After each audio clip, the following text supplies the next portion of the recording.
in the zone of death in Ziguinchor. It'll be a graveyard for two sides' ambitions tonight as we go into day 6 of the African Nations Cup from Senegal.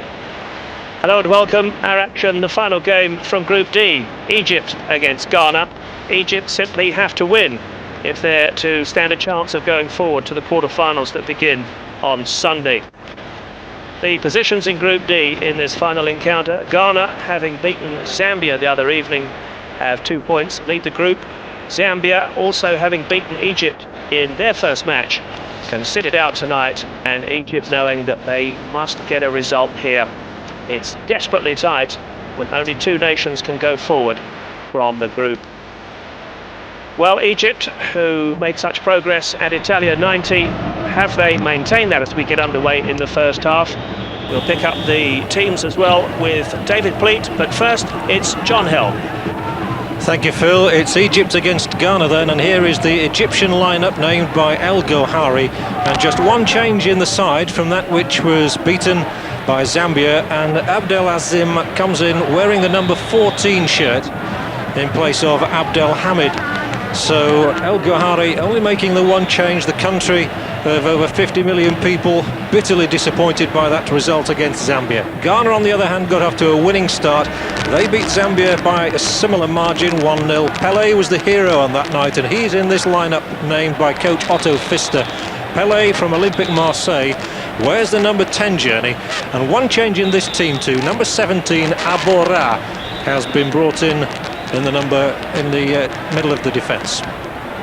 So one change apiece.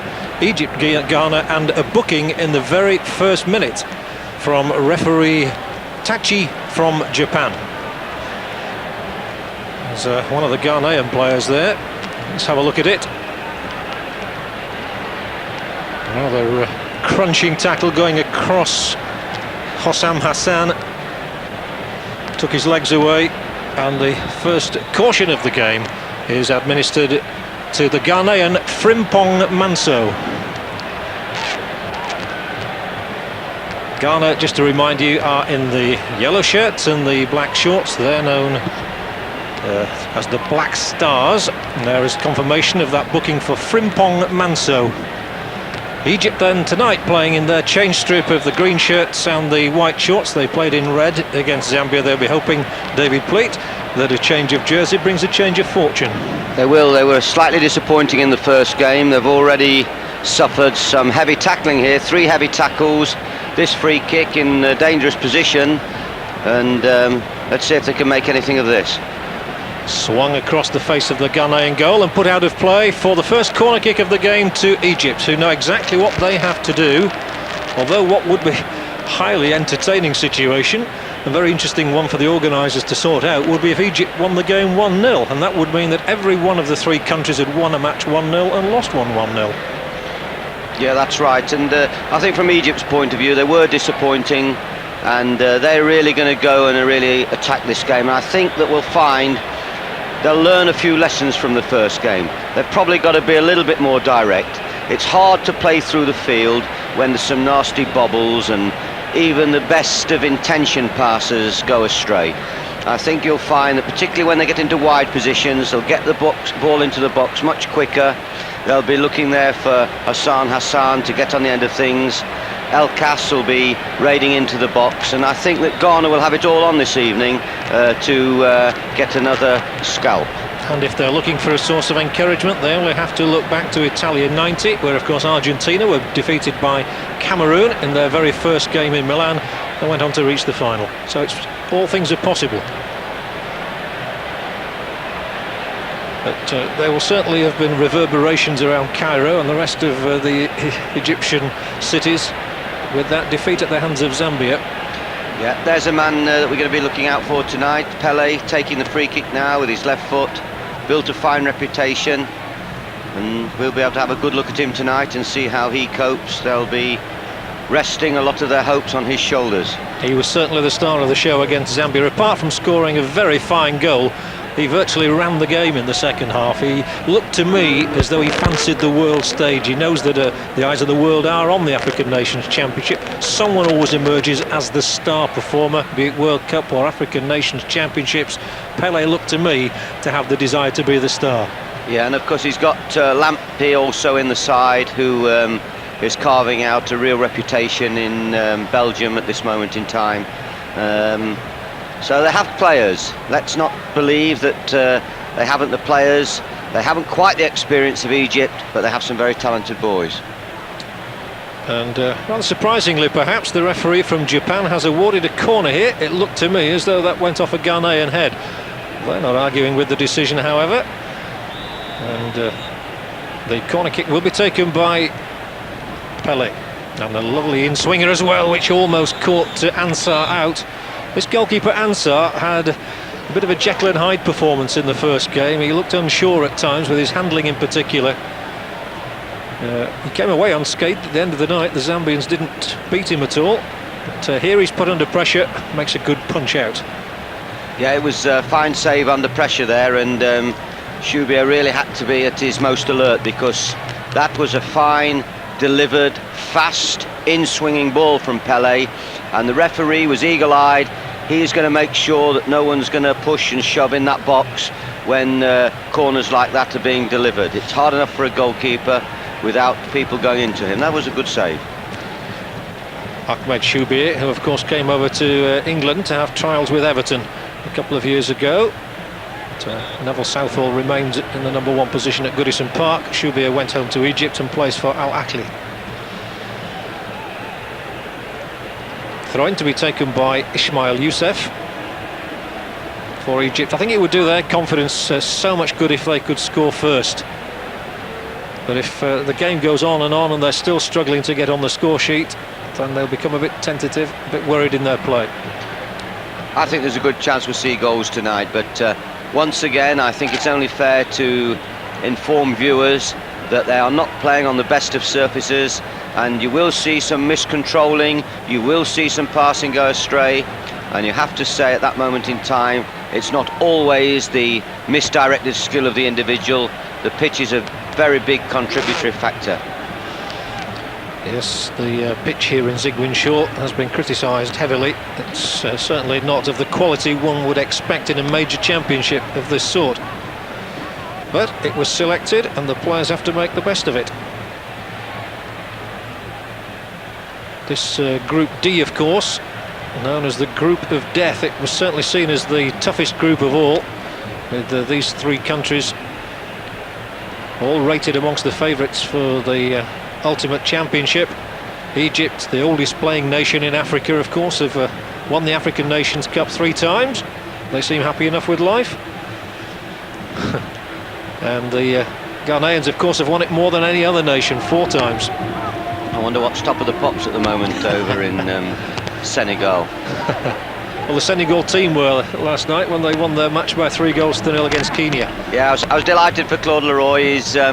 He had that horrible situation where the host country lose the first game in the last couple of minutes, and he needed to bounce back, and they certainly did that in style, and it's lifted the tournament, I feel, and it's lifted the nation, and that was a result that really the tournament needed. Yes, and the match itself was as well. Good crowd there. Here it's still Egypt 0, Ghana 0. The Zambians have come here with good pedigree on their side. One of their club sides recently doing well, but it's Ghana tonight that we look at, and they've had a disappointing last 2 or 3 years. Not in fact won this championship since 1982, and they've not appeared in the finals since 1984. It'll be fascinating to see if the coach El Ghahari has sorted out anything, having played on this rather poor pitch a couple of days ago, and having seen these opponents in their previous game. Yakan there striking a much longer ball. That's the second time he's hit a longer ball. Rather than looking for the midfield player coming towards the play, he's looking for one over the top. He's hit a deep one down the right-hand touchline, and that's a second one, a diagonal. I think the Egyptian tactics will be to get the ball from back to front much quicker tonight, to bypass that poor ground in the midfield, to get bodies up the front and to try and force the issue with a goal. There it goes again. Trying to turn the defence more with the ball over the top of the midfield. There was a point you made in the first game when they were beaten by Zambia, David. You're a disciple, I know, of pure football. You like to see the ball played along the ground, but circumstances dictate other tactics on these occasions. Of course, I think this tag of pure football, I think you have to play what's on, and you have to play according to the players that you accumulate.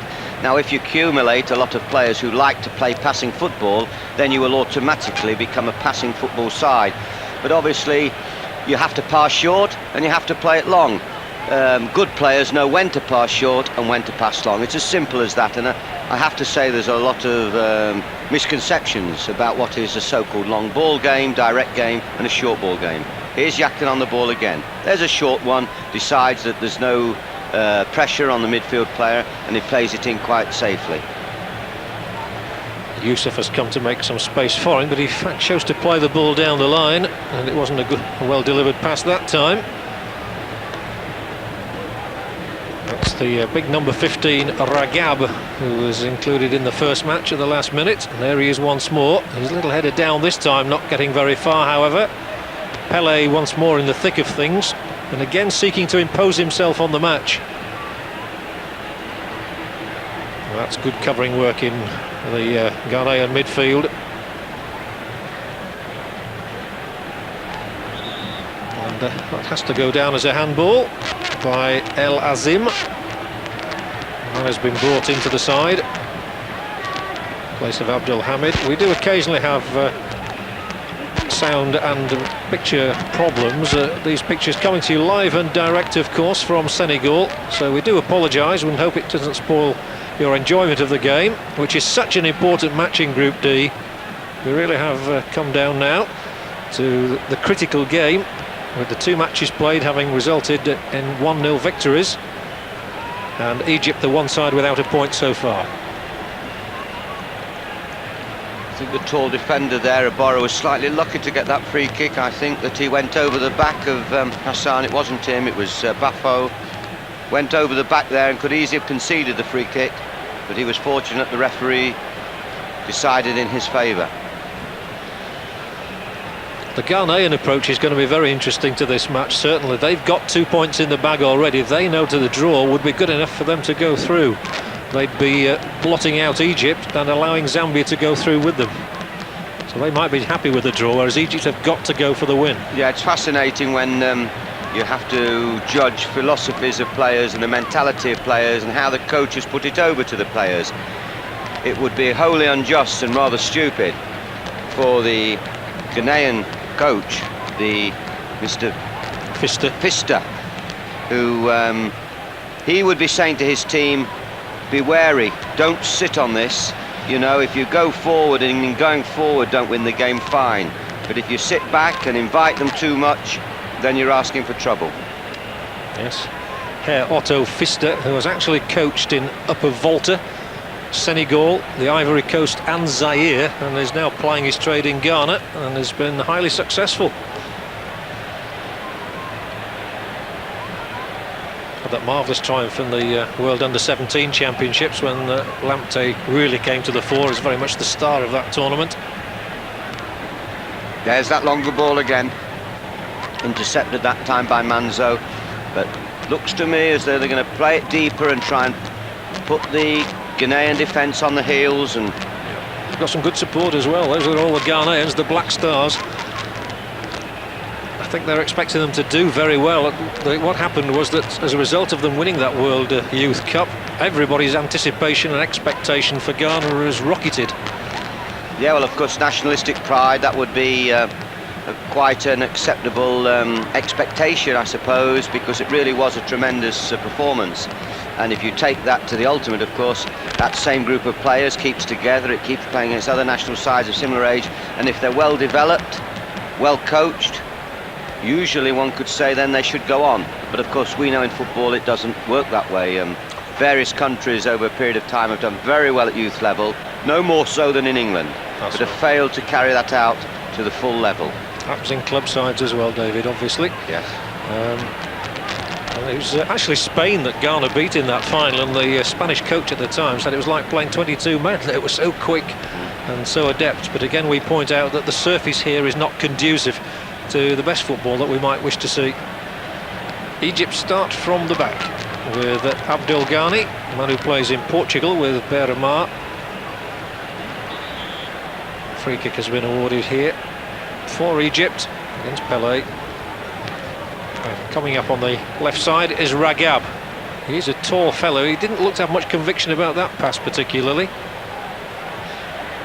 He's got the throw in. Egypt, of course, the Pharaohs, won in 1957, the first year the African Nations Cup was competed for. They won again in 1959, a chance here. Oh, well, the whistle has sounded for offside, presumably. Yes, the linesman on this near side. Hassam Hassan didn't seem too impressed.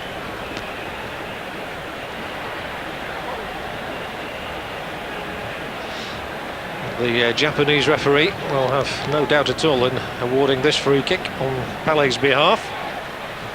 He's got very adept footwork. There we see that early cross.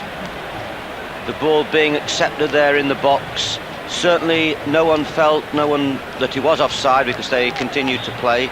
Close decision. There's Pelé with his quick footwork, particularly with his left foot there, coming in on the inside and getting pulled down. It would be disappointing if that's serious. But free kick from a dangerous position. Yes, this man Yaken just put himself about a bit. I seem to remember he got booked in the first match, and he doesn't stand on any ceremony at all, does he? No, that's right. He's a tough defender. But I think we're going to see a lot of tough play, particularly as the game develops. Here come the stretcher bearers again. It certainly would be a crying shame if Pelé were to go off, because he was totally outstanding against Zambia. It was a marvellous goal he scored. It was all that separated the sides at the end of the night, and it was a real virtuoso performance from him. Yeah, I've just lost a can of Coke, John, because you just carried on speaking too long. I was going to bet you a can of Coke that he won't go off. But he was already on his feet by the time you finished talking.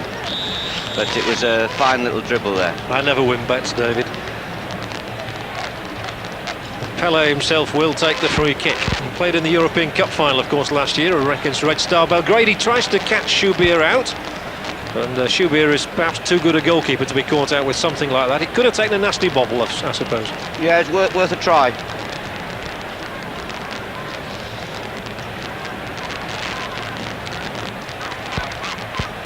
Ball again that David Pleat has been talking about, trying to pick out El Cas. He's the one with genuine pace up front. Yeah, and I think they'll win free kicks, you see. If they get that ball forward early, there'll be various challenges and stumbles, but I think that's got to be their tactic. They probably need to throw another player forward.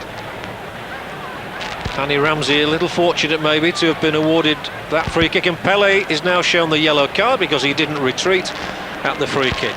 Yeah, well, fully justified by the referee. I mean, that goes on so many times in so many countries where the players just blatantly refuse to accept that when a free kick is given, 10 yards.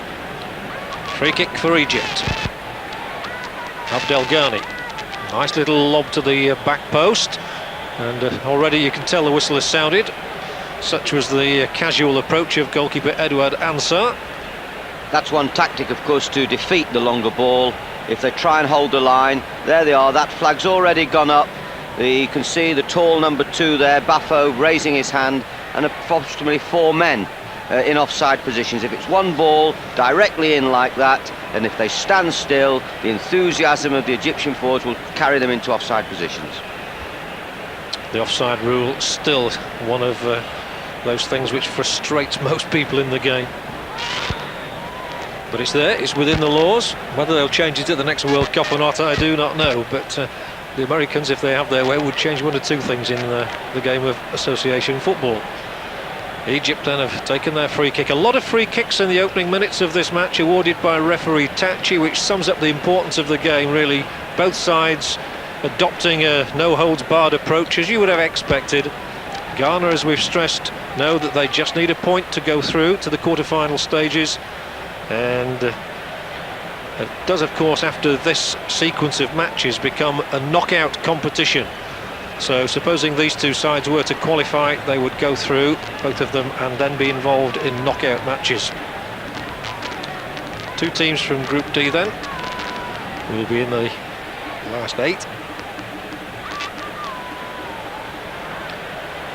4 sides will go out at the first round stage, and they'll be on their way home. Egypt. Sorry, David. Just going to say, John, there's very little pressure on the Egyptian back 4 when they pick up the ball, whether it's Yukon, Hani Ramzi, or indeed Abdul Ghani just come for a short ball. The Ghana players are just dropping off, allowing them to have the ball at the back, not pressuring. Usually pressuring sides are the sides that want to force you to make a mistake, want to force a goal, want to force an error. At this moment in time, Ghana happy to accept Egypt having a little bit more possession, but more than happy. Well played, Pele. Beautiful. More than happy to be behind the ball. Wasn't that a lovely piece of play from Pele? I thought he might have fouled the man in the first instance, but then the 2 audacious pieces of footwork. Of course, the Ghanaians learnt to dribble, I think, back in the 50s when Stanley Matthews went a tour over there. 1957, a chance for them. Well, he slashed a shot wide. I fancy the whistle had already sounded. It almost takes us back to your era, David, 1957, and Stanley Matthews in Ghana. Well, dribbling is a slightly lost art, particularly in the English game. I feel the dearth of wingers probably began in real earnest in '66 maybe, when the role model was England winning the World Cup and Sir Alf Ramsey played without wingers. He did, of course, have the wingers in the squad. Callahan was in the squad to start with. He did have wingers. Terry Payne was in the squad. And Terry Payne, of course. But they played with front runners, as is the terminology it became. And the art of dribbling, the role model, the kids that imitated and emulated players, it became a dying art. And of course, no longer do we have, unfortunately, in England, the roads and the cans and the kids who are keen enough to practice the art of dribbling. Very true. They'll play now in sports centres on synthetic surfaces and indoor, of course, which can improve ball skills, but you don't actually see them dribbling past people. Ghana looked to make advancement on the Egyptian goal here, and the defender Hani Ramzi looked a little casual in his approach there, allowing them to continue that attack. As it happens, the ball has been run dead. Egypt come away unscathed. Very pacey run that by Lampney, and there's no question about it. He has the pace. Pele has the skill and the pace, and while they have these 2 twin strikers, then Egypt have got to be very, very careful. Well, to back at what you were saying a moment or two ago, David, it looks to me as though the policy is that they'll soak up a lot of pressure and then just try and utilise that pace with quick breaks. I think so, yes. They look comfortable on the ball, though. We've seen that already. There's no doubt about that. That was Yeboah, one of the 2 players in the side who plays in Germany. He plays for Eintracht Frankfurt. Bafo plays for Fortuna Düsseldorf. So they've got some experienced men from European competition in their side of Ghana as well. Now it's Egypt. Edge of the penalty area. Clearance good. Taken on the chest by Ragab. Now to Abdul Ghani. That's a nice little chip through as well. Trying to get Hassan in. And good defending, good covering. Ball taken out of play there. It was Abora, it was indeed Abora who got across.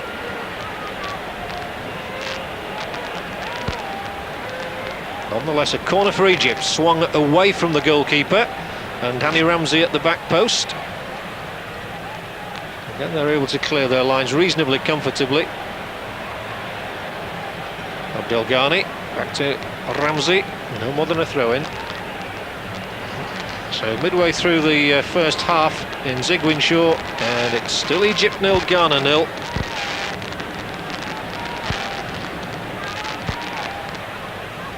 Of course, El Gohari, the Egyptian coach, did in fact lose his job after the World Cup and has then been given it back again. I suppose he'd go home in disgrace if Egypt didn't qualify. That's what happens, isn't it, David? Yes, I think there's a tendency for coaches in the African countries to move around. They come to like the area, to be accepted, and therefore to move from one country to another isn't the traumatic experience that it might be for, say, an English coach going out into that area. And when you have a look at some of the coaches in this tournament, they have worked in various countries who are now competing in the tournament. Certainly Claude Leroy is an example, and you know, Mr. Pfister. Mr. Pfister. Mike Smith, of course, well remembered for his time in Egypt. Last time Egypt won the African Nations Cup was when Mike Smith, the Welshman, was in charge.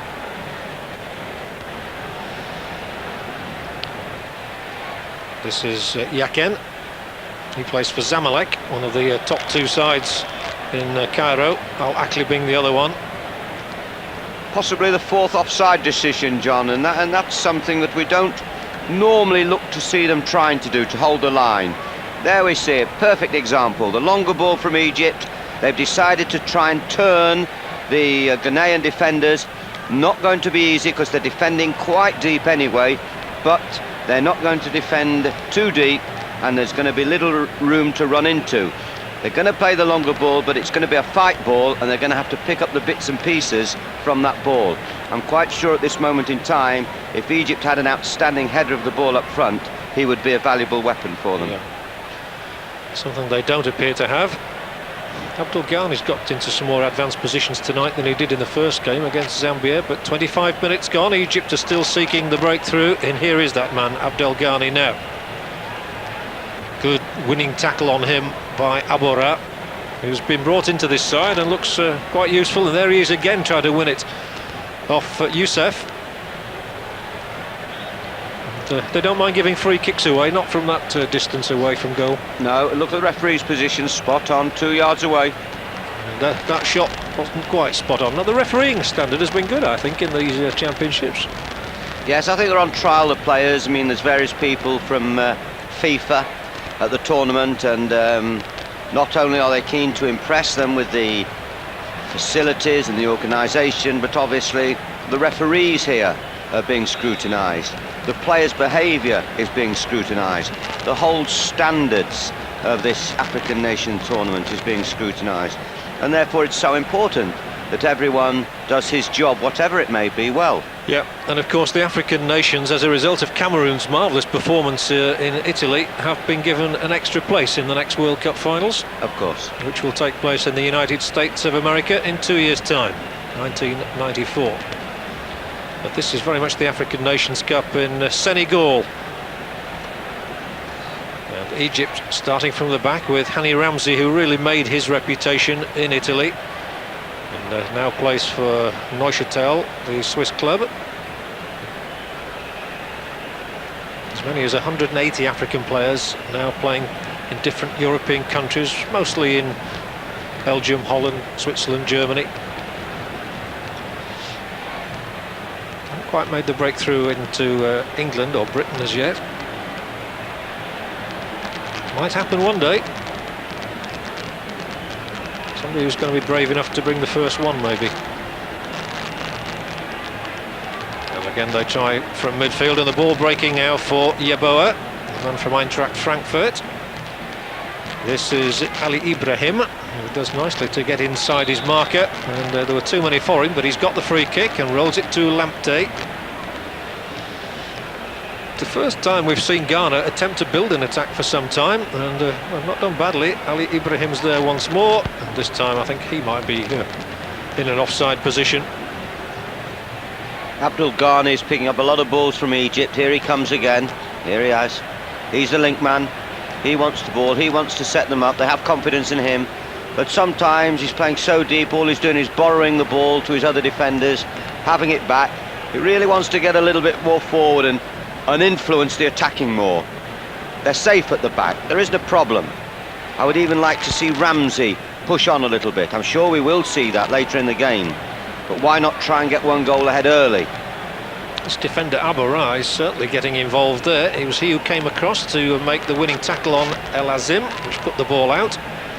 And I would think his coach is delighted with his contribution so far, if not with that one. Free kick awarded to Egypt. in a good position. But as you said, David, a few moments ago, they haven't really got the height to get the headers in, whereas the Ghanaians do have quite a tall set of defenders. They are tall, but whether they're good technical headers, we shall have to see.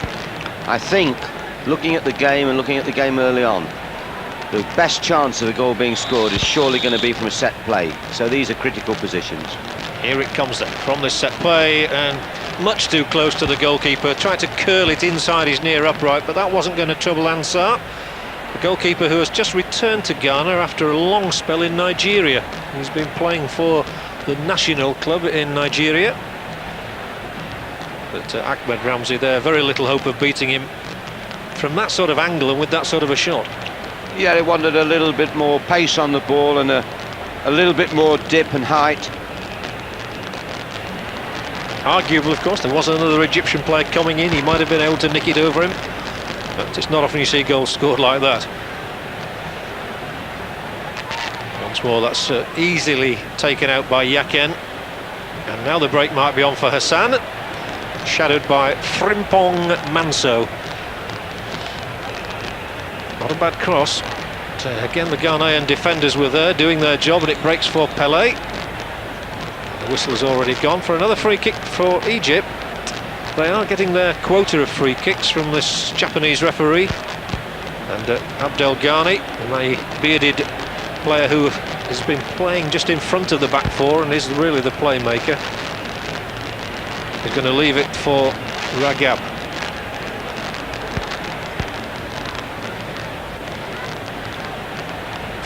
Floated in and up in the air for the goalkeeper to make his punch, but the danger not averted as yet. It is now. I think it's Pelé himself who gets it out.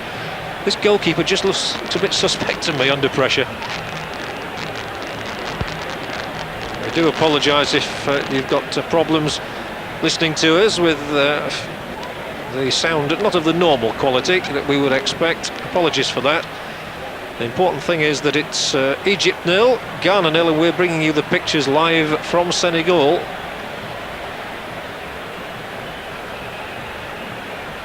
Well, the competition certainly came to life a little bit last night with a victory for the Senegalese, which went down very well indeed. It was important for the host nation, I think, to get through to the next stages. There is Otto Pfister.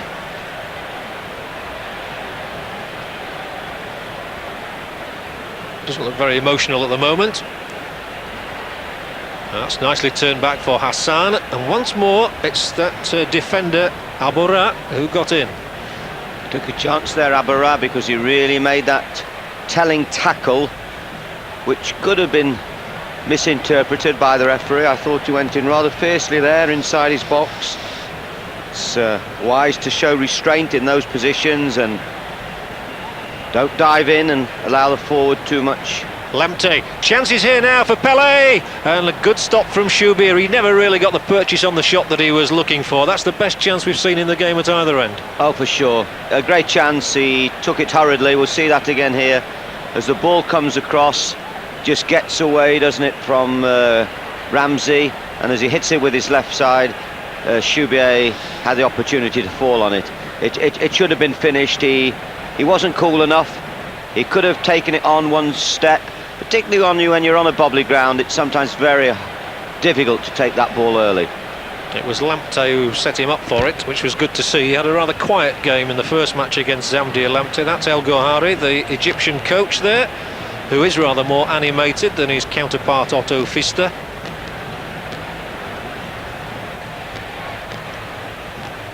Yes, the way Pelé scored the other night, you would have really fancied him in that position. He had more time than he appreciated, I think. He swung at it slightly, didn't he? He could have addressed the ball first, just made it clear, pulled it out of his feet, and then struck it.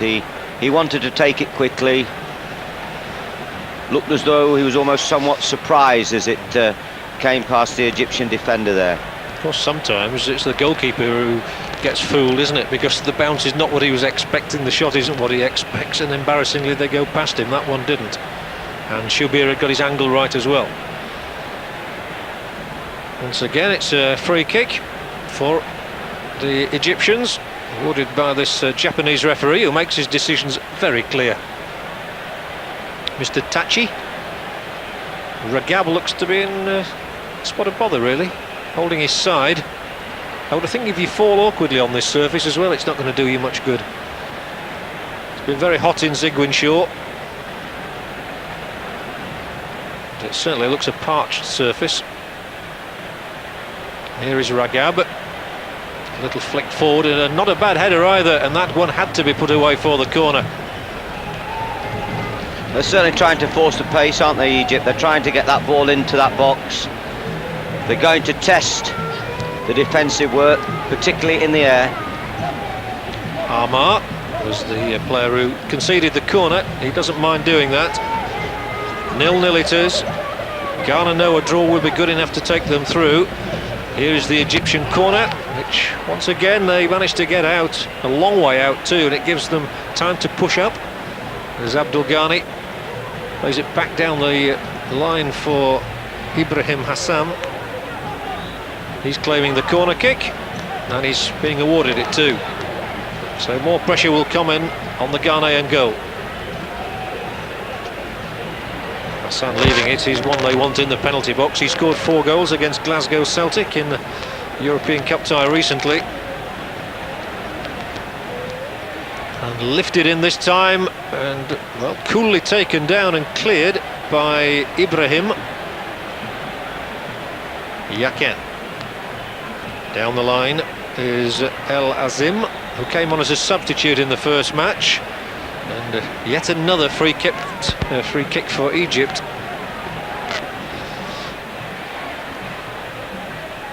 And the Ghanaians are simply saying, come at us, aren't they, really? Yeah, I thought that was a rather stupid and a bad challenge there by the number 17 of Ghana. Abara, who held his leg out there, and is probably a little bit fortunate not to incur the wrath of the referee there and maybe get a booking. He's certainly upset. Must be offside this time. That's offside, all right. There again, one ball in. There's always a chance with them racing forward as the man goes to put the ball, to strike the ball, and he puts his head down to strike it. That's the time they stand still and they move. There you see it perfectly. There they go, yard forward. In fact, there was probably one defender there who just held a line of shade when the others moved forward, who might have put his other defenders in trouble. They're relying on a mistake. I was going to say it was an aberration by Abora.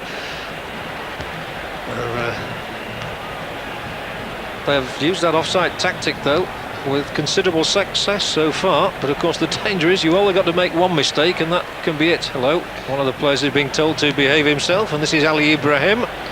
It could well be, John, that they read the script and they realised that Egypt might pump this ball forward quicker. It might be one ball, a longer ball, and therefore it is far easier to play that offside tactic against teams playing that way. There we saw Hani Ramsey dispossessed, which gave Ghana the chance of a quick break. The Egyptians, to be fair to them, got back to make the tackle that they needed. And we are having a succession of free kicks. The latest is on Nail Lamptey, the 17-year-old from Anderlecht, and he'll be a marked figure. Well, he's certainly the meat in the sandwich there, wasn't he? I think you'll see once again that he'll get up, he'll be okay. But the game's getting a little bit rough. They're not too worried about running into people and obstructing. There we see it. You can't get the ball, grab the man's shirt. He's holding him with his arm. Number 7's come there, Youssef, and then whack them both down. Abdul Ghani is saying, what's wrong, what's wrong? What was wrong was El Kass and Youssef had made a sandwich of him, as David Pleat had said.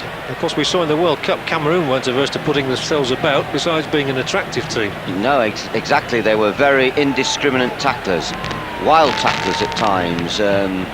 The art of defending is control and restraint. Here's Hassan. If he controls this, they're in trouble. Well, again, he just couldn't, and then Ansar is able to make the save.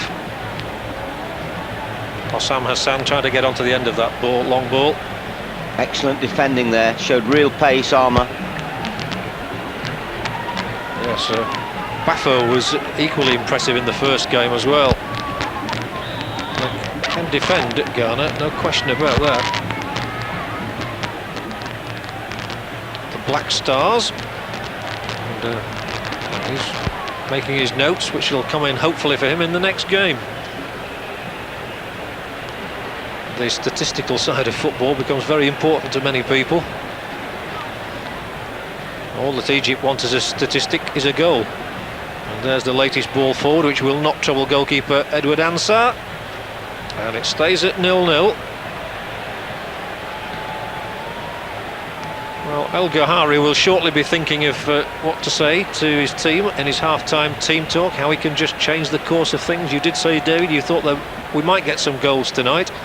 Ghana seem to be content to try and get one on the break, don't they? And it's left to Egypt, basically. They're saying to them, come on, see what you can do against us. We're happy with the point. I'm sure there will be goals, John. What we really need from a viewing point of view is an early goal, of course.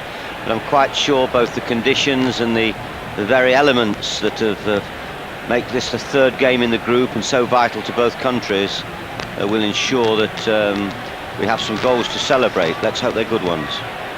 Absolutely. Youssef threading that ball through this time.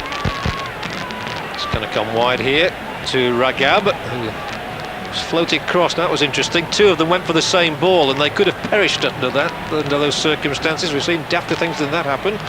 And the back pass finds Pele on the edge of his own penalty area, and that's something we never saw the other night, and shows the approach really.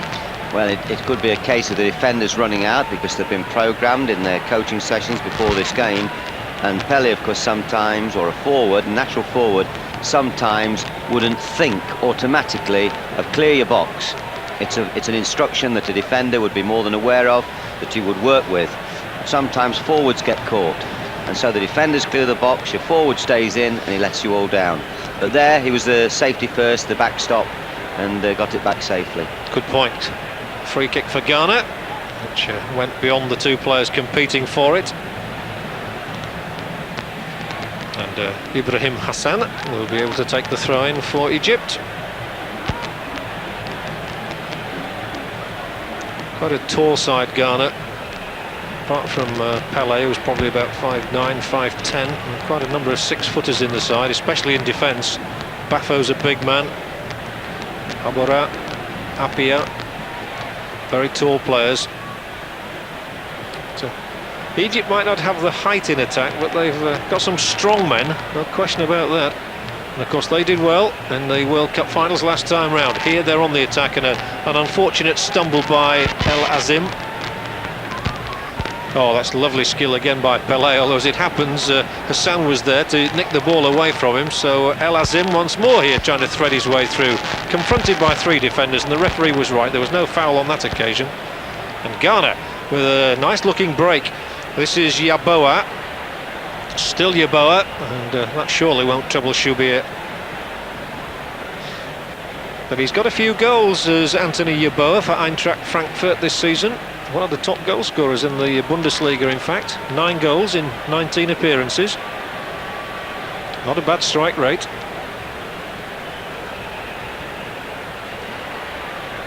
That's nicely cut back, but enough defenders around, and it was Bafo played it back. You'd settle for a striker at Luton who'd get 9 in 19, would you, David, at the moment? 9 in 9 could do, John. 0-0, Egypt and Ghana. The last game in Group D, before we know which two nations go through.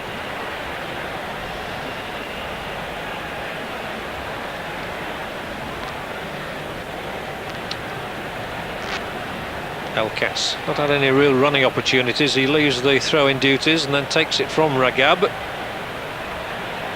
Abdul Ghani.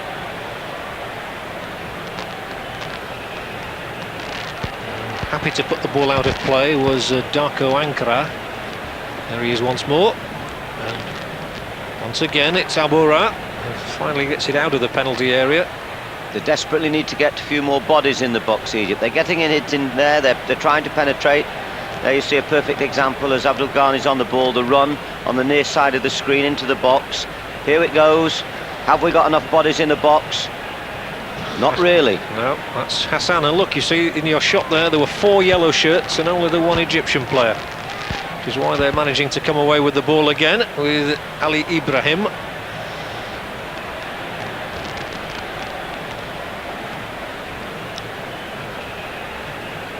Well, there you see the rather close-up view that our cameraman has. That's not a bad vantage point. He probably doesn't know what the score is either. It's all happening just in front of him. We can tell him the score is 0-0 at the moment. And the throw down the line for Ibrahim.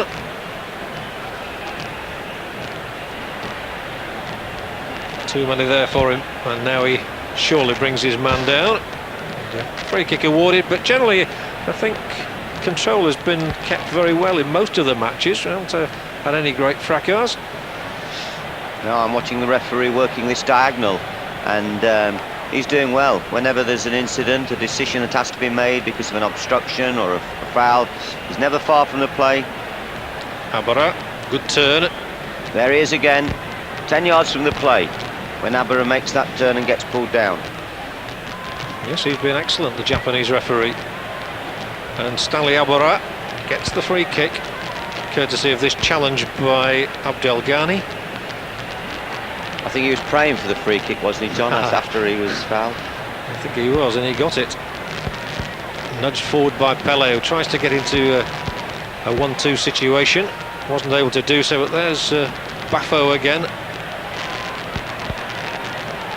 Hassan, with Bafo going across with him. Can you see he was struggling to control the ball first time? We've had 45 minutes in this half. It's a tall fellow, isn't he, Anthony Bafo? He's a terrific build for a defender. Yeah, he looks a 6'7"er, isn't he? Really tall. Good enough in the air. Scouts report. Definitely good enough in the air. 0-0. Half-time approaching. Egypt on the attack, as they have been for most of the first 45 minutes. They've not found a way through, and that will please Otto Pfister, the Ghanaian coach. Well, the German coach of Ghana, to be strictly accurate. And the Black Stars happy enough at 0-0. Lamptey. Just seen one flash of brilliance from him, where he fed Pele into a good shooting position, which wasn't accepted. We've had almost a minute of time added on now. There have been a couple of stoppages. There's a long injury to Pele. And here Egypt, for the last time maybe in this half, build down this right side with Hassan. And a total confusion then between the two players, allowing Ghana to bring it away. And Lamptey almost still got there. The defender was Ragab, who took it off him. A heap of bodies all over the pitch at the moment. Lamptey just about picking himself up. The referee says, come on, let's get on with it. I'm not sure he's going to allow that. Not that quickly. Lamptey still down on the ground. Over went El Kas, down went Armar, and that will be half-time here. Well, not sure. We've got the linesman on, we've got the referee on. I'm sure it is half-time. And gradually they are going to the dressing rooms, but quickly, David Pleat, quite an interesting game, but Egypt desperately needing a breakthrough. Yeah, a lovely shot there of Bafo and Hassan. I don't know if they're discussing swapping shirts afterwards, but it's been that type of game. It's been a very physical game. Egypt trying to get the ball forward quickly, so far not being able to find either the height or the direction in any goal efforts. Ghana breaking out well, but so far even Stevens and no goal chances of any sort.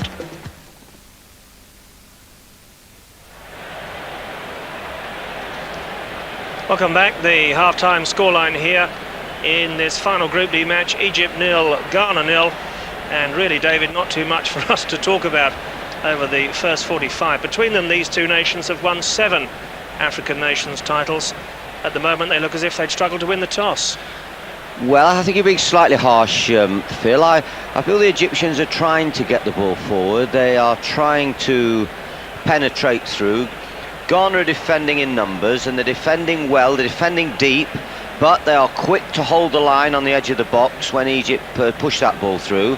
For their part, Ghana, when they get the ball, they're trying to work it and dribble. Now, I think they're talented dribblers, but of course the pitch is alien to practice and to develop and to play with that skill. It's a close game. I would like to see the first goal come quickly, because I think there is some talent on this field. We talked about the lost art of dribbling in that first half, David, but certainly the Ghanaians really haven't allowed the Egyptians to dwell on the ball for a second. They've been really diving in. Very quick to get into the challenge, and some poor challenges at times in their own half of the field, but not giving Egypt too much room when they get forward.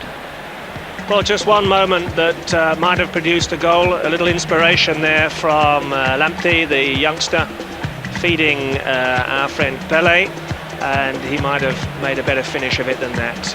Rather snatching at the shot and easy for Choubir. Just came over El Azim, shouldered into it, and certainly took Lamptey by surprise. And when Pele hit the shot, he hit it hurriedly. He could have composed himself. He might have had a touch first and made certain, but he was in a hurry, in a rush, and unfortunately for him, he made a real hash of it, and Choubir scooped it up. But that was the best opportunity for sure of the half.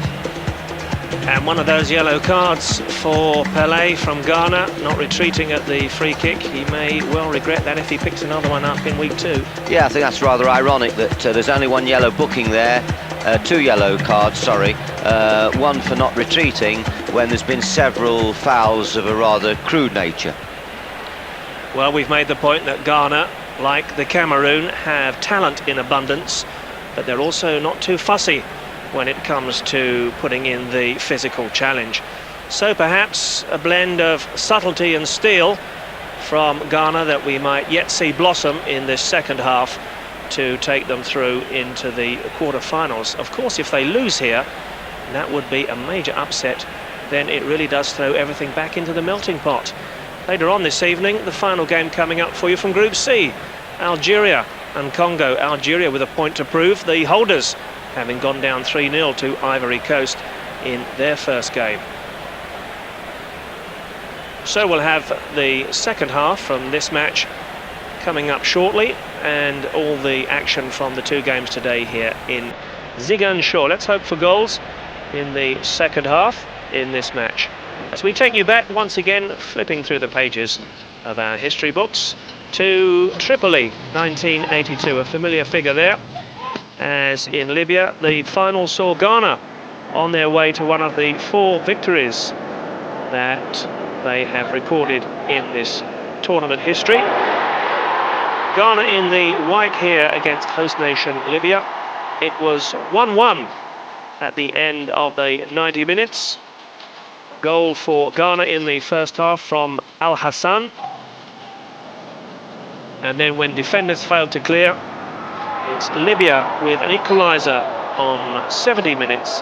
Beshari, the scorer, that's what they thought of things inside the stadium, and it went to penalties. And a really nerve-wracking sequence it was as well before Ghana won 7-6, and one of their 4 African nations titles. No nation has won this competition more times in its history. Well, unable to bring you a goal in the first half here in Ziguinchor, but we had goals aplenty yesterday. And let's run for you once again the highlights from the final matches in Group B. Cameroon and Zaire. Zaire in the white. Shocking Cameroon, the pre-tournament favourites, taking the lead in the first minute. A goal from Buwana, the defender, after Mabala Belenga's shot had been touched onto the post, and the defender followed in to score.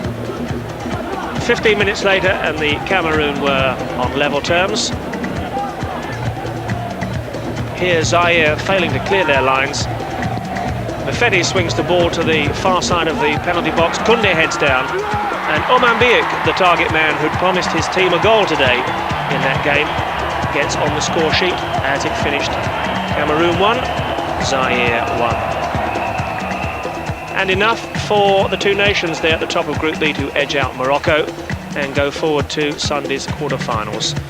And the African nations will then revert to a straight knockout format, which should make for a far more exciting brand of football. It's all cagey, of course, in the group matches. And Senegal had to beat Kenya to join Nigeria from Group A into the next phase as well.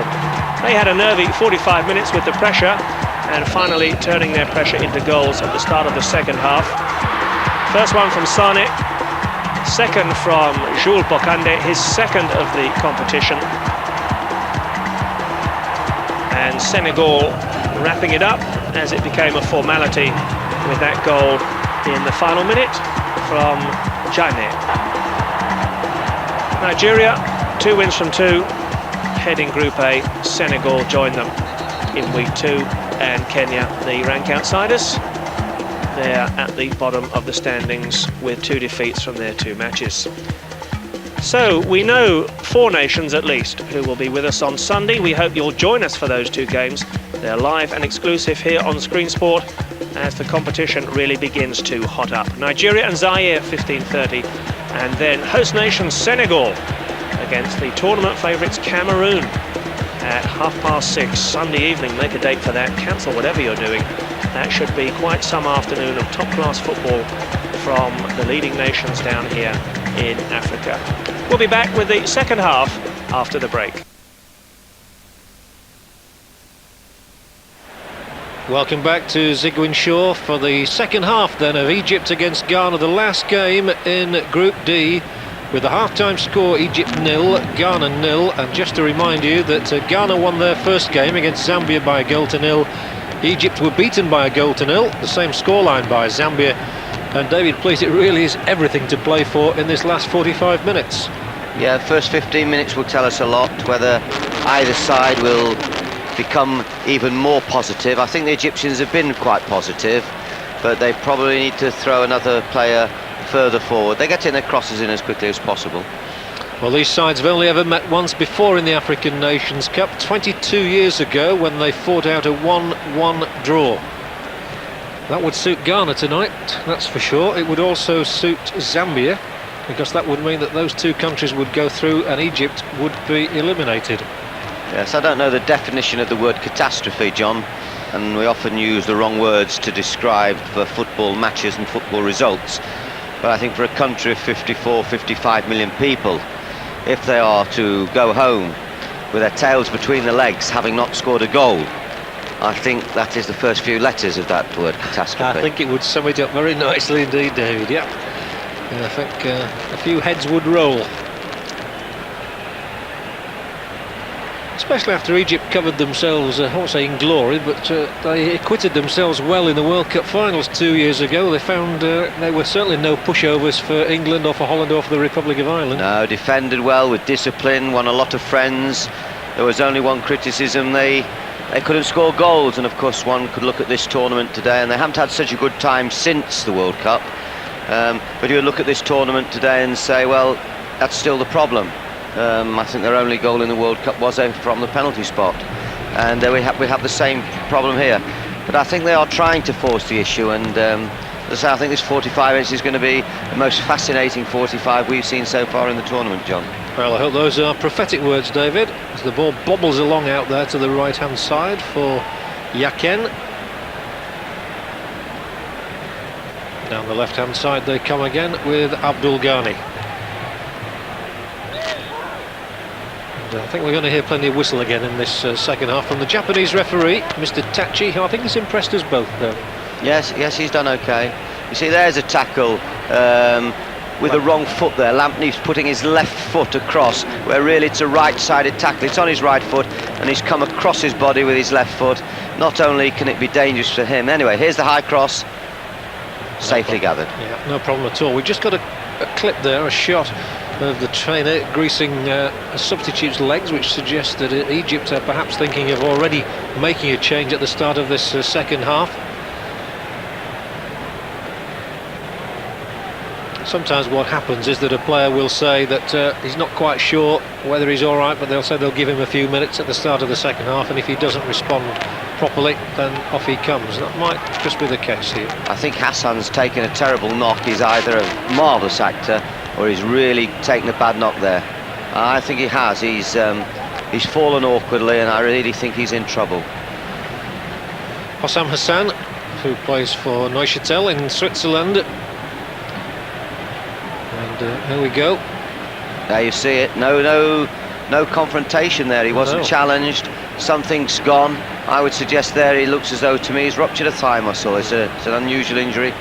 Yeah. As he pushed that ball there, he felt a terrible sharp pain, probably down the top of his right thigh, and Hassan went down straight away.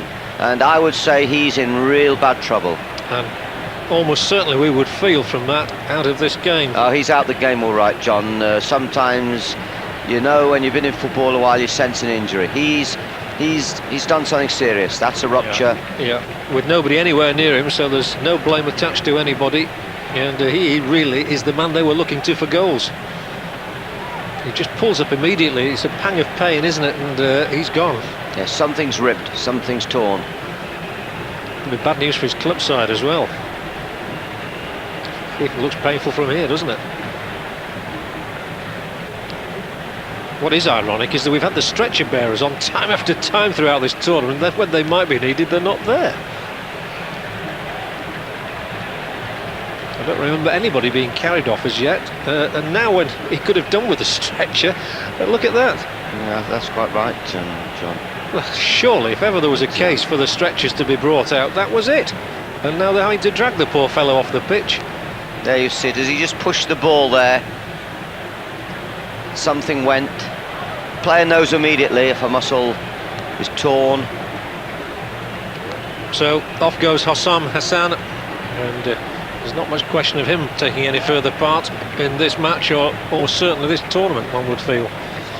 No, because one doesn't know, but sometimes the eyes say it all, and he's in acute pain. Jamal Fawzi is number 12, the substitute who was on the touchline.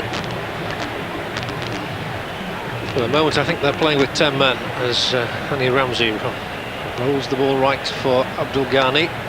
Well cut out again. And you've got to say that Ghana defended very well in the first half. Not much got past them. They played the offside trap effectively. Yeah, they just left Pele and Yeboah up the front. There you see them casually racing. There's another shot of Hassan, still no better, I'm sure. But the two front runners there, Yeboah and Pele, they've played up the front, and really it's not too difficult for the Egyptians to get the ball away from that area into the back third. And I'm sure until they go a goal down, Ghana will make no attempts to either harass earlier or push further people up into the attack. Well, they've come to get the point, and now that substitute is on. Jamal Fawzi replacing Hossam Hassan.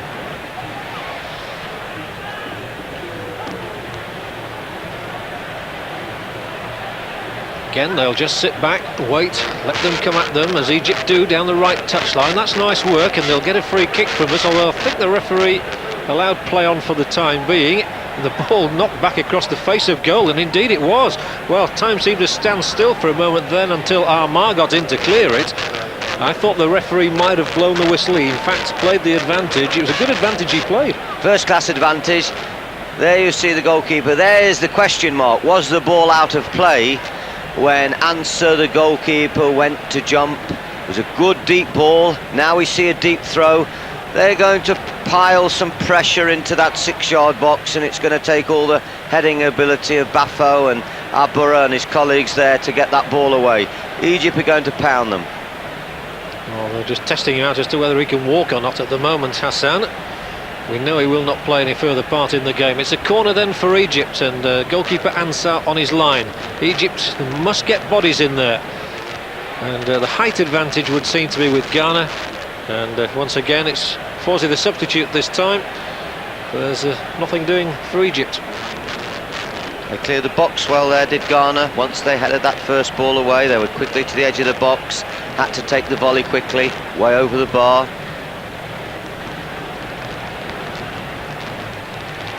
Competitions like this, the World Cup included, of course, sometimes get more exciting when you get through to the second phase and we get into a sudden death situation. At the moment, played on a league basis. Ghana know a point will be good enough for them tonight, and the Zambians will be hoping as well that they don't give a goal away. It's up to Egypt. The onus is very much on them to come and get a goal. Once more a free kick and a yellow card this time. It's Darko Ankara. And the referee finally running out of patience. It's going to be difficult for him to play the ball from there. It's not the worst tackle we've seen all night. Not the worst tackle, but leaving the referee with no option but to give the free kick and to book him. And as I've said before, they mustn't give too many free kicks away. Here might be a chance for Egypt. Now the ball again has gone through for Ansah to palm it down. He loves, look at that, he loves messing about, doesn't he? Then playing that ball upfield, that was extraordinary. You wouldn't see that in England too often, would you? John, I think that's the first time I've seen that, and I hope he catches it on his neck next time or something. Well, he's got a very strange routine, David, that he goes through. Normally when he gets the ball, he flicks it up, he back flicks it up. On that occasion he showed us a different part of his repertoire. He's trying to take over from the Colombian, Mr. Higuita, I think. I think they should get Brucey over there to show them how to keep goal properly. He's learnt how to keep goal sensibly. Yeah, he could have played for Zimbabwe at one stage. Of course. That is Yaken's pass. That's Ibrahim Hassan, offside given. And for the umpteenth time offside, they have fallen for it a lot.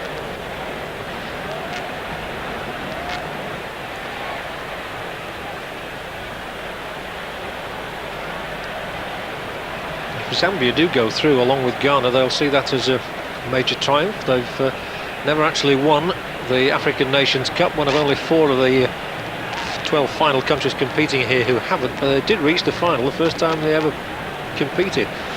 So they're not without chances. Ghana, what would change the complexion of the game would be if Ghana got a goal, of course. Egypt would then become very desperate. And if Egypt get a goal, that will certainly change the complexion of it. Ghana would then need to score to get a point, the point they need to go through. But one hopes it doesn't come down to drawing lots. If Egypt were to win 1-0, it would be a terrible situation, really.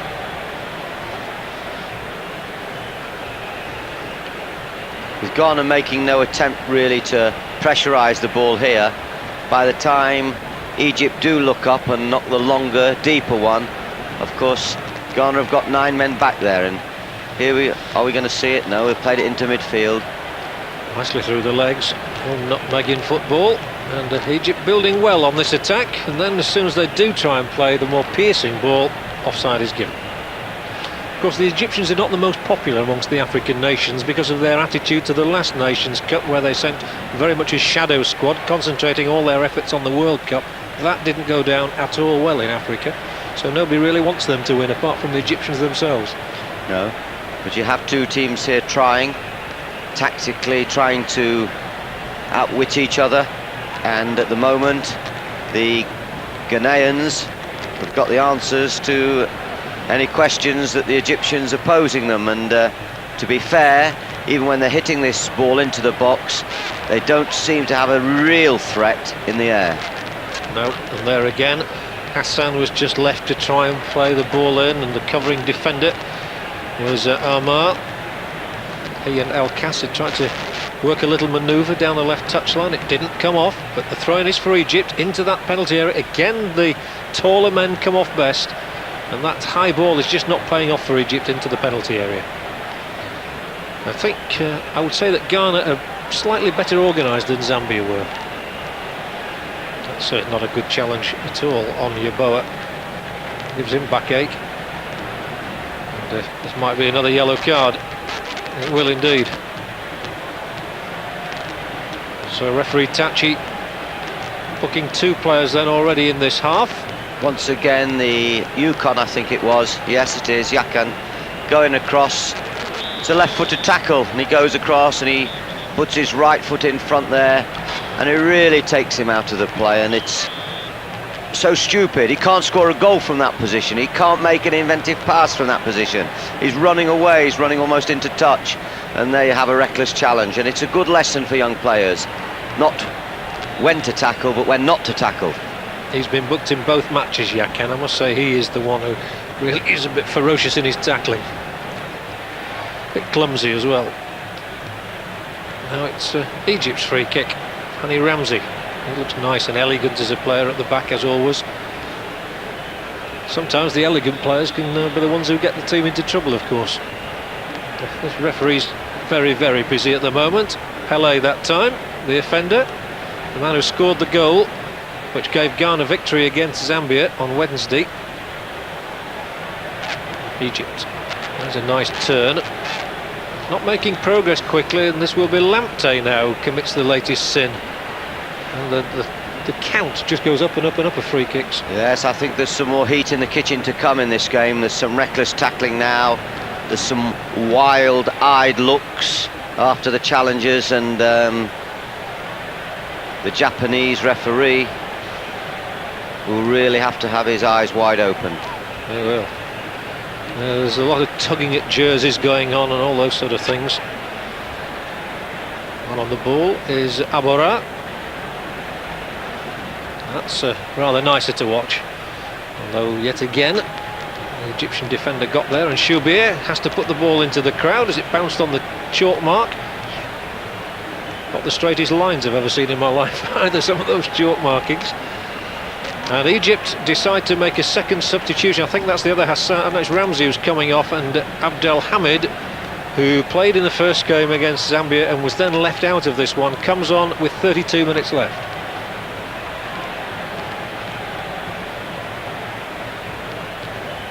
Abdel Hamid for Ahmed Ramsey.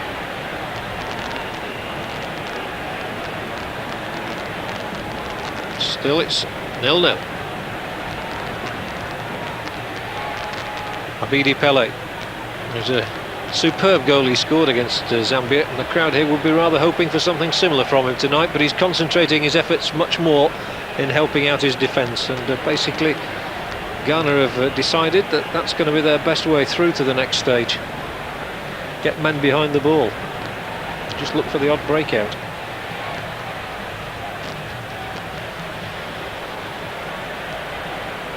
Certainly been a dearth of goals in this group.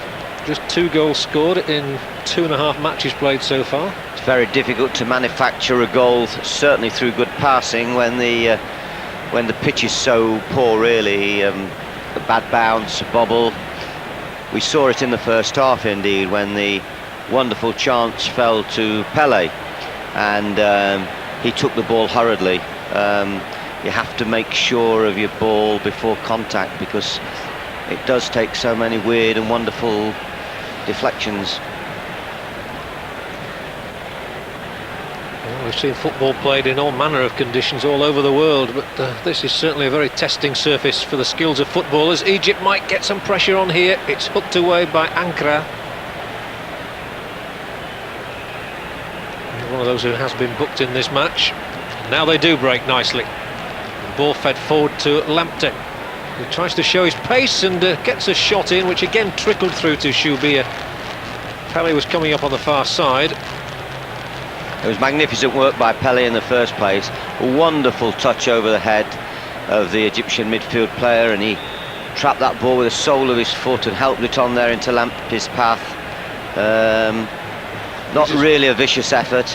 He's a good player, Pele, though. Yes, he's fine control, he's got fine balance, and it's just a shame that we can't see him in slightly better circumstances. A nice pitch, good passing players, he's got a lovely feel for the ball, moves so well. And as you can see, it will be Ghana's turn to make a change, with Frimpong Mangso taking his leave of us and Mohamed Gargo coming on. He was another of those who played in that under-17 World Under-17 Championships. So Gargo is on in place of Mangso.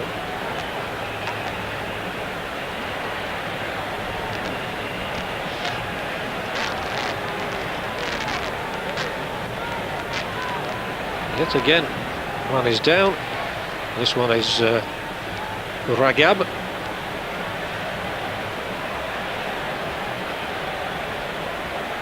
Here we have it. Little nudge in the back from Yaboa, and over you go.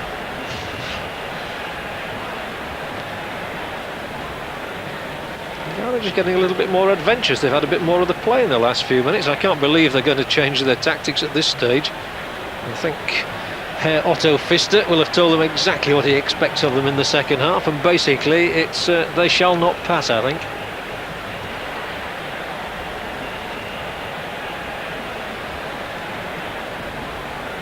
Nicely done. Have it back again, he says. Now the break could be on. Pele receives and gets bowled over. And yet again, that's got to be a free kick awarded against El Cas.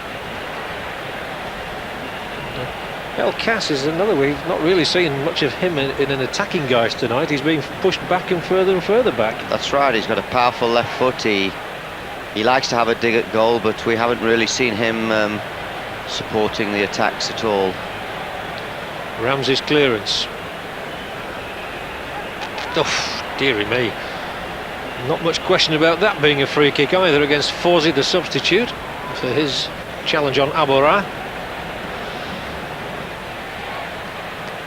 A real tug at the jersey from Gamal Fawzi.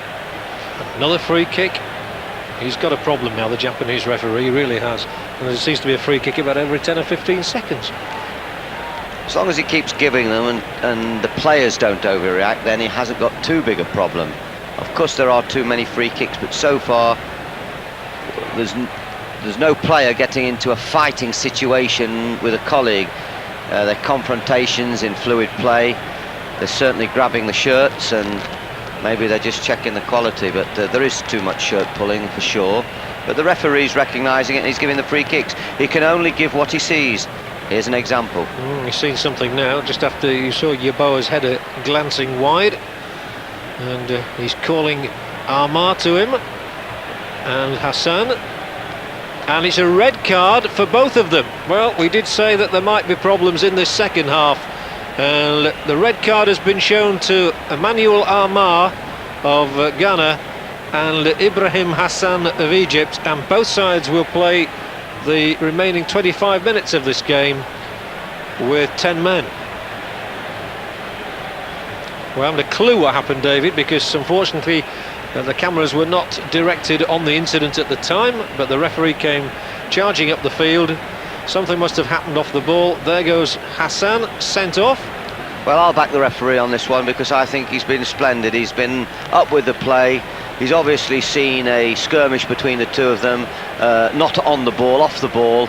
And of course, if he's seen that and arms have been raised in any shape or form, then the punishment is a sending off. Might lift the tempo. Here's a chance for Ghana now. Yeboah getting in. It might just change the course of the game. Well, for sure, one thing's going to happen. 10 men against 10 on the same width, the same length, means that there's a little bit more space, whichever way you look at it, and that should be good. I just feel sympathy for Mr. and Mrs. Hassan in Egypt. Both their two sons, one been sent off and one carried off tonight. It's not been a good family day, has it? It won't be a nice Friday night in Cairo. Egypt coming forward into the Ghana half. And that will be yet another free kick for Egypt.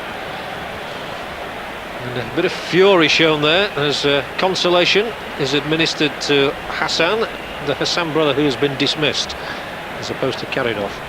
I think if a goal is scored, it will really ignite, and then we could see problems. But I think so far they're under control, but there is an indiscipline, generally speaking, in the challenging and tackling. Players don't understand that set plays do result in goals. Free kick for Egypt. Abdul Ghani was who took it, and that's going to be wide again. Yes, it brings me back to the World Cup again, but Cameroon had so many players sent off. I mean, it was going to be a real problem at one stage as to whether they'd put a team out almost. Absolutely. Even in the first game, I believe, in the World Cup, the showpiece game. Yeah, Kalabiik was sent off. Absolutely, and they won it with a magnificent header. But a lot of their defending was really miscalculated and wild. And, you know, it's important to know how to tackle and when to stand up and when in extreme circumstances to go to ground. And players have to understand that. That's part of the game. Defending is part of the game, as is attacking. Well, we can certainly expect to see Egypt trying to pile on the attack in the second half of this second half. They desperately need a goal, otherwise they're on their way back to Cairo.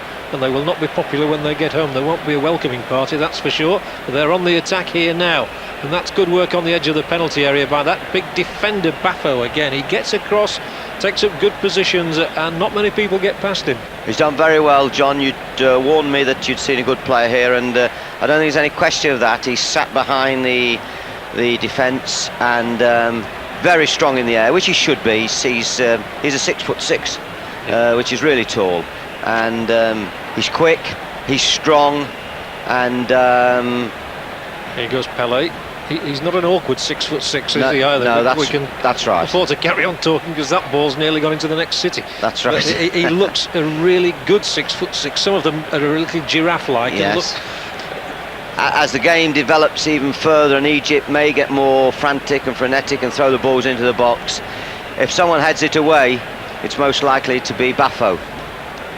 He'll be defending again now as Egypt come forward.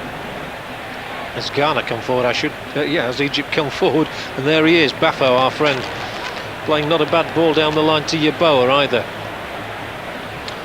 And Egypt are not finding ways through, they're not getting shots in at all, and in fact Shoubir's had a very, very quiet night at one end, and Ansar's had a pretty quiet night at the other. Hansi Ramsey on the ball now, must go forward, no need for them to play with 4 defenders, you know, they could play with 2 markers and a spare man at the moment, really push people on. There's Abdul Ghani, what's he doing collecting the ball there in his own half? Get forward, go and make the game happen in their half, because they're not coming with. You know, if you go deep to drag people, one can understand there's a reason for going deep, but if you go deep and they don't come with you, then you're not pulling any strings. There he is up on the edge of the penalty area. He's managed to get a bit further forward now. He's in your shot there, Abdul Ghani, number 8, but they're going further and further back again. One often remembers this of some old England performances when people like Glenn Hoddle and even Kevin Keegan got pushed back and were sort of picking balls up on the edge of their own penalty area, and that's not where people want to see them. They want to see them in positions that do damage. Ibrahim wins this free kick, and the longer the game's on, the more consternation there will be in the Egyptian ranks. And of course the sending off is sometimes a test of mental strength. Which group of players does that affect worst or has least effect on? And at this moment Egypt don't look as though they've drawn any strength from the sending off. Substitution. Yes, they're so confident, Ghana. They're taking off their young superstar Lamptey and bringing on Emmanuel Ampia.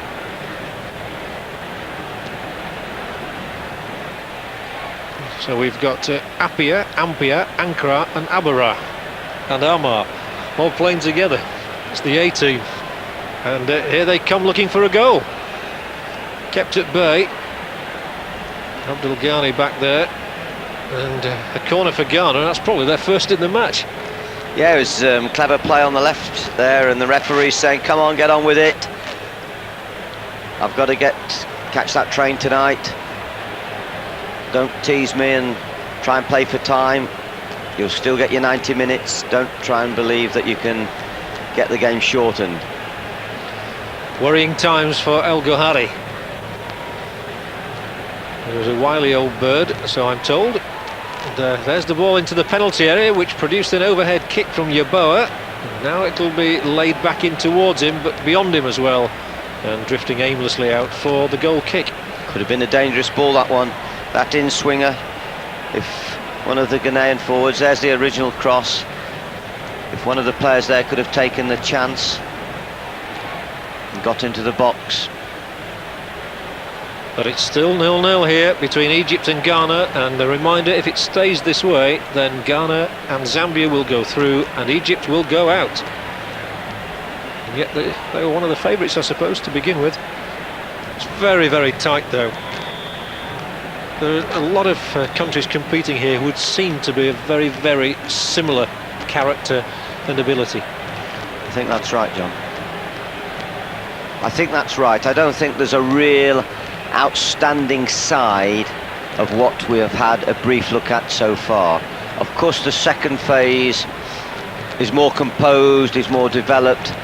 There's a lot of caginess, a lot of wariness always in these opening games, but we haven't seen an outstanding side. We've seen some outstanding players. Here's one now. He is the outstanding player for me. Perhaps not seen as much of him tonight because the discipline insisted on by his coach has dictated the way he's played. But he is outstanding player. He looks hurt, doesn't he, at this time? He's a good actor, as we all know. He's got a lovely stride. Look at the way he takes that with outside. I mean, he left Abdul Ghani for dead there, and really that was a nasty, clumsy tackle. That's a yellow card in my book. Yeah, he could actually have hurt his wrist as he went over there. Well, I think he's caught his leg, and I think the action of the wrist is trying to tell people quickly, I want someone, I'm in trouble. Yes, he is. He is in trouble, and this would again be such a shame for the tournament. Just watch this challenge again. He's beat him for dead here, Abdul Ghani, who hasn't got pace anyway. And here you see, he just runs into him, obstructs him, and he catches him. There we see it, he catches him on his ankle. A really bad challenge. There was no way he was going to win the ball. No, and then he tries to put his chest back and his arms out wide as though to say, not me, sir. That was the old Norman Hunter ploy, was that, David, wasn't it? I don't know about that. I don't know about Norman Hunter and Emin Hughes and people like that. Norman's a great mate of mine, but Norman will tell it himself, he always used to run away with his hands in the air. But Abdul Ghani had no hope whatsoever. He had a prayer of winning this ball once Pele had gone past him. And that's a shame, because the outstanding player of this African Nations Cup so far has gone away on a stretcher. And he's off for the time being at least, and that's not going to help Ghana's cause. They'll probably throw even more people behind the ball now. Yes, I think when we come to write the books about these games and we analyse the tournament, I think that is one thing that people will be looking at, that the pitches haven't helped to capitalise on the skill of players like Pele, and certainly when we saw the boy Kalrosha play the other night, the player that plays with Bobby Robson in PSV Eindhoven, an outstanding player who wasn't really able to get his game going on a horrible surface. Yeah, that has been the conditioning factor, the surface. Perhaps always going to be a problem in somewhere like Africa. Of course, teams have often gone abroad, haven't they, to the likes of Tunisia and Algeria, and said that they were playing on poor surfaces. Here at Egypt now, edge of the penalty area, trying to put something together. And, well, showing patience, no doubt about that, and he must be offside. Well offside. Abdul Ram.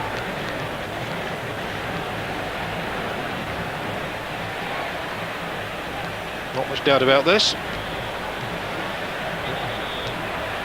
The arms were raised. Of course, both substitutes have already been used by Ghana, so they'll...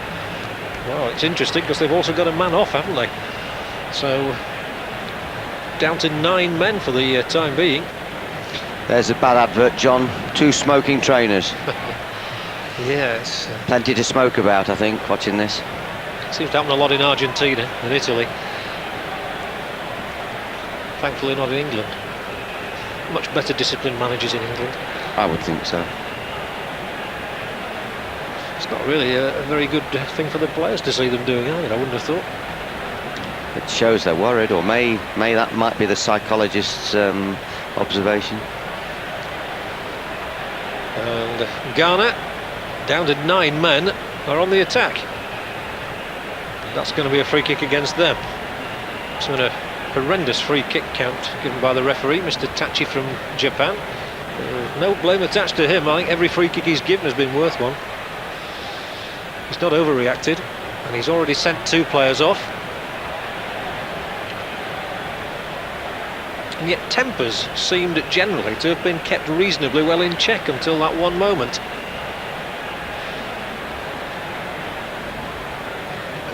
The most important factor here is that it's Egypt 0, Ghana 0, and if this result stays that way, Ghana and Zambia will go through from Group D, and Egypt will go back to Cairo.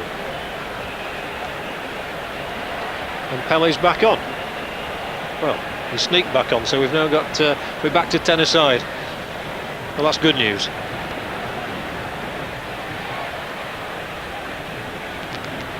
Here's this very tall defender, Bafo.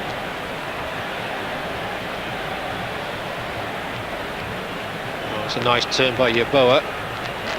And, the cross, well, the goalkeeper half came for it, checked. Oh, no, one in the face Abora. I think he just caught him. Abdul Ghani again, and I'm afraid it's going to be a yellow card. Well, Abdul Ghani, no question, deserves a yellow card, if not for that, for his previous tackle, which went unpunished. But it's good to see Pele's back in the action. Yeah. In actual fact, the skill beat Abdul Ghani there, but I mean, the ball had already gone, he'd beaten the player. It's a classic, that. I mean, how silly can you get? You're going to give a free kick away. It's not clever. No, and it's not turning out to be a very happy night so far for the Egyptians. That man Abdul Ghani gets a yellow card for them. Ibrahim Hassan has been sent off. Hossam Hassan has gone off injured as well. And the pyramid is collapsing. Rapidly. But it's not over, I mean... Well, by no means. They get a break, but at the moment, they haven't suggested that they will. Ghana, free kick, Pele. He looks to bend it over the top, and he wasn't far away either. It's the best effort we've seen from a set piece so far. Excellent technique. He bent that fiercely with a bit of dip. And a little bit lower, here we see it again, and I think Sitoe would have held his hand up and say there's the curve, pulled away. Well, he did quite well, Sitoe. He did get across, but we shouldn't take credit away from the free kick. It was a well struck ball, and of course you see a dead ball, your technique is not so severely tested, but it's that moving ball when it's taking divots and a bend on the way, and it destroys confidence, of course. It destroys confidence. Free kick for Egypt now, desperate to get back into the game. And the ball trickling through to Ansar. And he's had a largely untroubled evening as the goalkeeper. He's been put under virtually no pressure whatsoever. Yes, there's certainly been nothing to allow you to find out whether he's got good goalkeeping abilities, and I suppose that's been one of the disappointments so far of the competition for me. We haven't had enough shots at goal. We haven't had enough head work or interplay that's led to efforts at goal. It's been difficult to create shots on goal, to create chances, and the goalkeepers really haven't been badly tested. Not at all. And Youssef starts Egypt coming forward again. Plays the ball down their line. Now there might be a little bit of space for El Kas, who has got forward. We saw him back here, way back in midfield a few minutes ago. Youssef still fencing, looking for an opening. And then when he plays it in, there are always those yellow shirts around, taller men as well, able to head the ball clear. They've got to do something a little bit different. They might get a corner now. This is their chance. And what a change to the game it would bring about if they could score.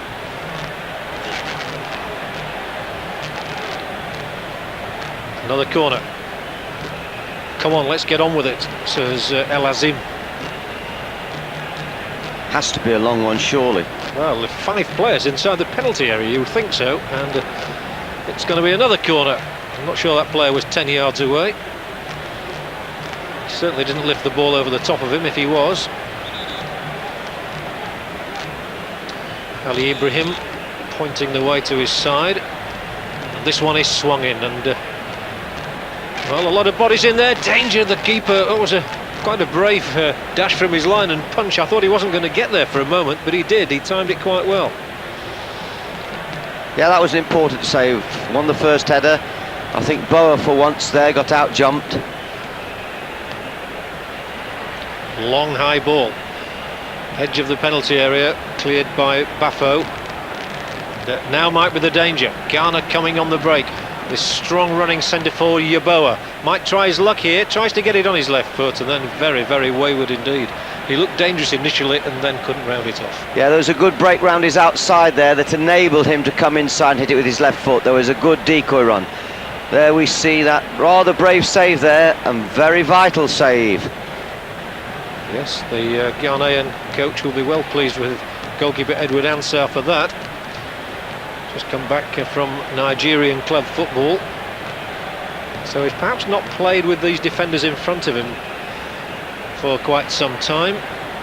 Appiah, for example, plays for Ashanti Kotoko, who are the champions in the Ghanaian league. number of players in this side. Hearts of Oak are the other great traditional club there. And Yeboah losing his footing, and Abdul Ghani is the man who's way deep again, tidying up, as he's got to do. Perhaps they would prefer to see him further down the field. Easily picked up was Abora. Right, it comes again here for Ankara. Ankara, one of those who was booked in the first half. And he's played himself into trouble there. And here is Yeboah. The Ghanaians happy to take a bit of time, of course. Time is very much on their side and not on Egypt's side. And that's a poor ball, very poor ball out. Just giving the ball back to Ghana, and Pele tries to take advantage of it. He wriggles past players. Beautiful skill again, effortless ease. Oh, and that's a good shot that came in, and the second one. And the goalkeeper having to get down rather quickly there. Shubir on 2 occasions, Ali Ibrahim putting in the strike. It was a good first strike, that's for sure, and then the rebound could have caught Shubir out. Yeah, it's a fine strike, let it runs across his body, and he does well really to follow up on his bad foot, his right foot, as it bounces up. But it was Pele who set him up there with that fine piece of play, possibly the best piece of play in the game, and that was a good strike. My money at this moment, if there has to be a goal, is more likely to be on Ghana. I think Egypt now look a rather spent force. Their tactic of knocking the ball into the box has fallen on stony ground, and Ghana seem to me as though they've sensed that they can come and maybe even sneak a goal, but I don't think they're going to lose it now. They're playing rather similarly to the way they played the other night now against Zambia, when they did adopt a different approach, and I think they're now just showing us what they can do. That bit quicker in thought and deed. They're very strong physically, aren't they? They're all got good bodies, and of course they're a young side as well. We mustn't forget that. This is a developing side. This is a side that hasn't been that long together, but they are very young in terms of football experience. And for me, David, they have outstanding players. We've talked about Bafo at the back. There's Pele as well, who operates in a midfield and sort of a striking role up front as well. Well, you look at the spine of any side, John, through the middle. The goalkeeper we can't really comment on tonight, but he's done nothing wrong, Answer. Certainly Bafo is a commanding, towering defensive linchpin there. In midfield, Pele can come and drift into midfield, pick it up and run at people. He's always going to cause problems. And we have to say that Lamptey, although we haven't seen the best of him this evening, his reputation is very, very strong in Europe, and there's no question about it. They're talking about him as being worth a lot of money, and he's obviously got great talent, which he may show this tournament in the next stage should they get through. At the moment it looks very likely. They're getting stronger and stronger, and Yeboah and Abora have conjured up something here, and they're retaining the ball quite easily until that one is swung across the face of goal. And even then they're still putting Egypt under pressure, so that when the clearance is made it's straight back to Pele. Oh, and that's lovely to see Pele. He's so confident on the ball, and he does look a quality player. And now Ghana are just trying to show us a little bit of what they can do. They mustn't get overconfident, of course. But you do sense that they feel that victory is within their grasp now. It's 0-0 here in Ziguinchor on the night, and that would mean that Zambia would join Ghana in going through to the next stage from Group D, and Egypt would be out. They're killing the game, they're putting their foot on the ball, they're using their goalkeeper to maximise the seconds that remain, or the minutes that remain. They're taking the sting out the game, and they're doing it quite professionally. And look how he got in there to much quicker reaction and coming for the ball from the substitute Gargo. He wanted the ball, he wanted to win it. And in the capital of Accra, they will be delighted with events so far this evening in Senegal, because it's looking very good as Bafo heads the ball forward again. And you can actually see Ghana going on, because they are capable of a better performance even than this one tonight, you feel. That's another horrible clatter in the back. And the goalkeeper Shubir is charging across to get the ball. As Yeboah is the man down. and the referee is ignoring him totally. Quite right too. He puts the onus on the Ghanaian Yeboah there to get up and get on with the game, because he's not going to bring the trainer on. He saw exactly what happened. Yes, of course he was pushed to the ground. They've taken the free kick. Egypt looking and hunting inside the penalty area, and again they get bodies around. There seem to be so many yellow shirts there always. Pele takes it. This time he can do nothing with it. Well, they're not making any clean passing movements, no breaks at all appearing, no gaps appearing in the Ghanaian defence as yet, and then they win the ball. And as a result of which, when it turned into a shot as it turned out, I don't think it was entirely what he was intending. We see this incident once again here. He Right, so nearly throttled him. He didn't get a free kick for that. yeah. It's on at the town hall next week. I think the wrestling starts at 8 o'clock, John. Well, we've got a man called Fister on the bench. There's a bit of fisticuffs there, but at the moment it's 0-0. Ghana are very, very happy.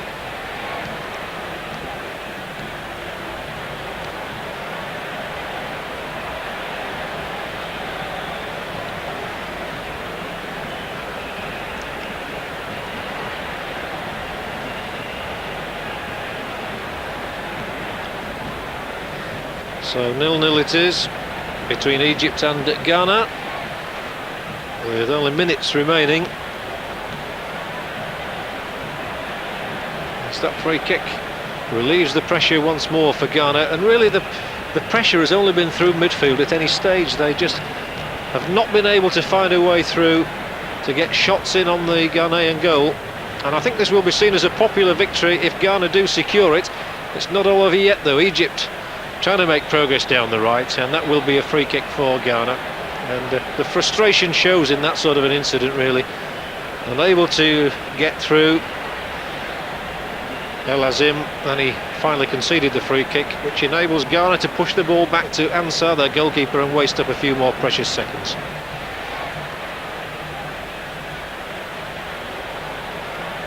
So they look a well-organised and disciplined side, Ghana. The only thing is, of course, that they have lost one of their players, Emmanuel Armar, tonight, sent off in that incident along with Ibrahim Hassan. So he will certainly be out of the next game, and we're inside the last minute. So if Egypt are not to be sent home, tail between the legs, they've got to score in the next minute or so. There will be a bit of time to be added on. It will be cruel justice, really, on Ghana now if Egypt were to score. But I can think of a few Zambians who wouldn't be too happy either. That really would make it the most extraordinary set of results, all ending 1-0 and all to different countries, but you can't see that happening. You might see Ghana getting another goal, and here goes Yeboah. Yeboah through into the penalty area. He could finish it off here. Yeboah scores, and that surely carries Ghana through now.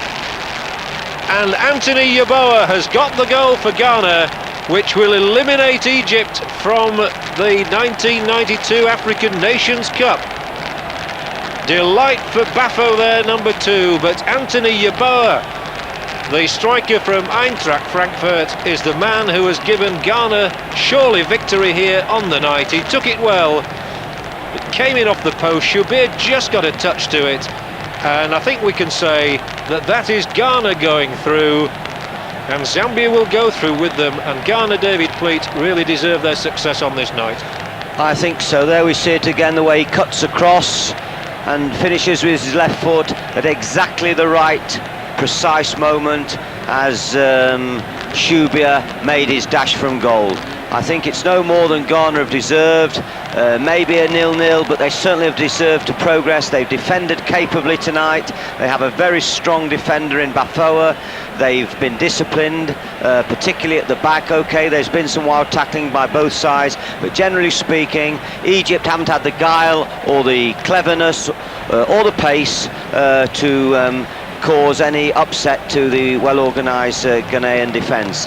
The difficult pitch conditions probably have handicapped Ghana even more than Egypt. Certainly the outstanding skills of Pele. Egypt, unfortunately, will be admonished to the base of the pyramids. I think they've had a disappointing tournament. They've tried to play it long in this game. but really they haven't been a goal threat. They have a problem scoring goals, and I think they've tackled at times with great indiscipline. So I would say, unfortunately for the Egyptians, a disappointing tournament, and back to basics, back to square one, and sadly a return home to Cairo and probably the wrath of many supporters. Certainly will. No question about that, David, thank you. He knows, Otto Pfister, the coach of Ghana, that his team is going to progress, and I think we're going to see a bit more of Ghana. I think they've a lot more to show us. I think they've shown us quite a bit in their 2 games. They won the first match by a goal to nil. It looks as though they're about to win their second match also by a goal to nil. So he's allowed to get away with that, Youssef. And a second break almost on. But I think poetic justice really done here.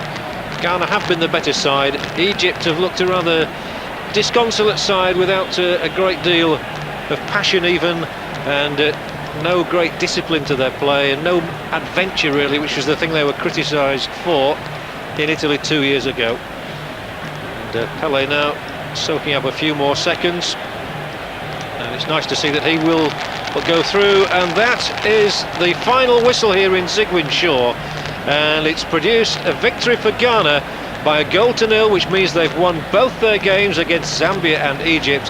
They head the group with 4 points, having scored 2 goals without conceding 1.